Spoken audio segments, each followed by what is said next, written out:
Bonjour! Saviez-vous que si on regroupait en fait tous les résidents de l'île du Prince-Édouard, de la Nouvelle-Écosse, du Nouveau-Brunswick et de Terre-Neuve et Labrador, en fait, on pourrait presque avoir devant nous l'armée chinoise avec ses 2 333 000 militaires actifs. Si on la comparait, par exemple, à l'armée russe avec ses 766 000 militaires actifs, ça serait comme dire que ce serait tous les résidents, grosso modo, du Nouveau-Brunswick qui constitueraient cette armée. Nous, je vous admets que je n'ai pas validé aujourd'hui avec un officier des affaires publiques que je salue d'ailleurs parce que je sais qu'il nous écoute, le nombre exact de militaires canadiens, mais selon les différentes sources que j'ai consultées, je vous confirme que nous, on se situe en quelque part, et c'est vrai, entre Saint-Jérôme et Granby, peut-être Drummondville à ce temps-ci de l'année parce qu'il y en a plusieurs qui sont partis dans le sud. Alors, dans les petits pots, les meilleurs onguents, j'ai même pas peur de le dire parce qu'il faut savoir qu'au point de vue international, les armées sont finalement appelées à faire des démonstrations de leurs compétences par le biais de différentes compétitions, par exemple, et événements, où, je dois le dire, nous sommes reconnus pour performer. Alors, nous sommes peut-être une petite armée, mais sur le point de vue international, dans nos performances, ça ne paraît pas. Au contraire, nous sommes une armée qui est respectée partout dans le monde.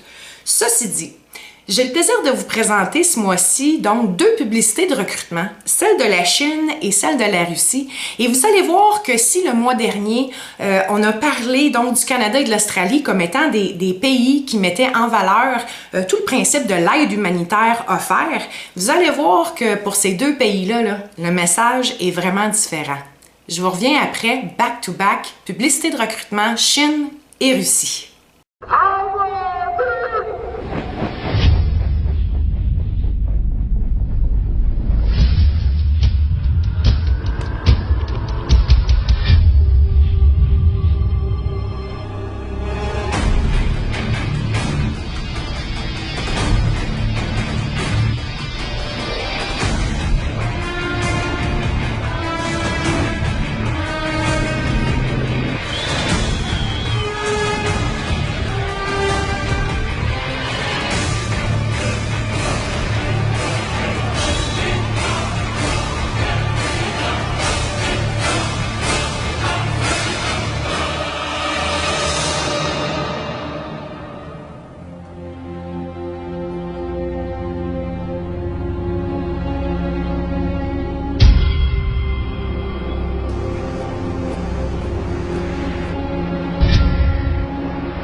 Это первый день твоей новой жизни. То, что было вчера, не имеет значения. То, кем ты был прежде, уже никого не волнует. Теперь важно то, кем ты будешь сегодня. Что ты знаешь о себе? На что ты способен? Вопросы могут остаться без ответов, но разве ты сможешь потом спокойно спать? Узнать себя, познать границы своих возможностей. К черту границы! Ты готов ломать себя до изнеможения. Каждый день здесь боль закаляет. Шрамы, повседневность. Это ты решил себе что-то доказать. Это ты пытаешься увидеть в каждой тени своего врага, потому что без врага нет боя, а без боя нет победы. Но на самом деле главный враг — это ты. Вчерашний ты. Твоя задача — выследить врага, догнать его, превзойти, стать лучше, чем он, и вернуться назад победителем. Потому что завтра — первый день твоей новой жизни. Hein? On s'entend-tu pour dire que l'aide humanitaire, là, ça fait pas partie du vocabulaire d'un militaire si on est en Russie ou en Chine, hein? Hop là, qu'on change de ton. On s'entend-tu pour dire que la publicité chinoise là, laisse clairement entendre aux jeunes que quand on devient militaire, OK, on est là pour faire un job et d'une façon très efficace, puis que d'ailleurs, on a à la disponibilité de tout ce beau monde-là un large éventail d'équipements. C'est pas surprenant quand on sait que la Chine est le plus important importateur d'armement sur la planète actuellement. Et d'ailleurs, hein, la publicité, elle est frappante par la masse et par sa discipline notamment. Moi, je vais vous dire que je vois cette publicité-là et je fais n'en demeure pas moins que j'ai lu qu'il semblerait que on reconnaît que la force opérationnelle de la Chine demeure toutefois beaucoup moins importante que celle des États-Unis, par exemple, puis que j'ai même lu des références à l'effet qu'elle demeurait quand même toutefois un dragon rouge, un dragon de papier, excusez-moi, un dragon de papier. Alors, pour ceux à qui ça veut dire quelque chose, moi, en tout cas, comme civil, ça me rassure. Du côté russe, mais il faut savoir que la Russie a entrepris dans les dernières années d'importantes réformes qui visent dans le fond à transformer son armée sur un modèle un peu plus occidental. Et ce sont les officiers d'ailleurs qui ont massivement payé de ces réformes-là.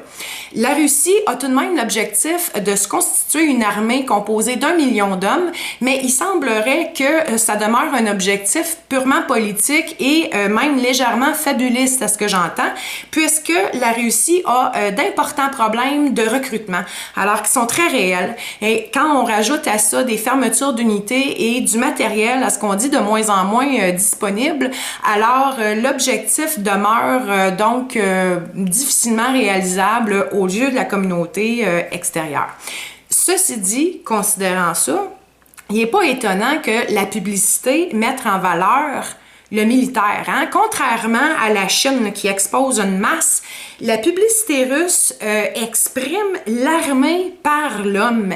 Et ça, je la trouve très puissante. Je vous cacherai pas que personnellement, vous savez, les prises de vue où est-ce qu'il y a des absences de regard, ça me brise le cœur, même si je comprends qu'il y a nécessairement une transformation de l'être humain qui doit s'effectuer afin de devenir un militaire. J'ai aucun problème avec ça. Mais moi, personnellement, cette publicité-là me touche parce qu'elle suscite une question et c'est: comment est-ce qu'on traite et qu'on considère le SPT en Russie? Et je suis certaine que si je posais la question à M. Poutine, il me dirait « Niet, ça n'existe pas chez nous ». Alors, ceci dit, salut! Et on se revoit le mois prochain.